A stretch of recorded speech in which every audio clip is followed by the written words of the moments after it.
ஆண்டவரது படைப்பின் மாட்சியையும் அவரது கருணையையும் நம்மோடு செய்த உடன்படிக்கையையும் குறித்து அவரை போற்றுவோம். அவரை புகழுங்கள், அவரது பெயரை போற்றுங்கள். ஆண்டவரது பெயர் வாழ்த்தப் பெறுவதாக, இப்பொழுதும் எப்பொழுதும் வாழ்த்தப் பெறுவதாக. கீழ்திசை முதல் மேற்றிசை வரை ஆண்டவரது பெயர் போற்றப் பெறுவதாக. மக்களினங்கள் அனைத்திற்கும் ஆண்டவர் மேலானவர். வானங்களையும் விட உயர்ந்தது அவரது மாட்சி. நம் கடவுளாகிய ஆண்டவருக்கு நிகர் யார்?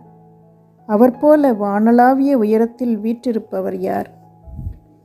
மண்ணுலகின் விலங்குகள், வானத்துப் பறவைகள், நிலத்தில் ஊர்வன, கடலின் மீன்கள் அனைத்தும் உங்களுக்கு அஞ்சி நடுங்கட்டும்.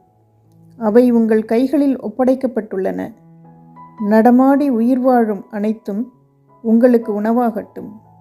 உங்களுக்கு பசுமையான செடிகளை உணவாகத் தந்தது போல இவை எல்லாவற்றையும் தருகிறேன். உங்களோடு இருக்கும் உயிரினங்கள், பறவைகள், கால்நடைகள், நிலத்தில் உங்களுடன் உயிர் வாழும் விலங்கினங்கள் எல்லாவற்றோடும் மண்ணுலகில் உள்ள எல்லா உயிர்களோடும் என் உடன்படிக்கையை நிலைநாட்டுகிறேன்.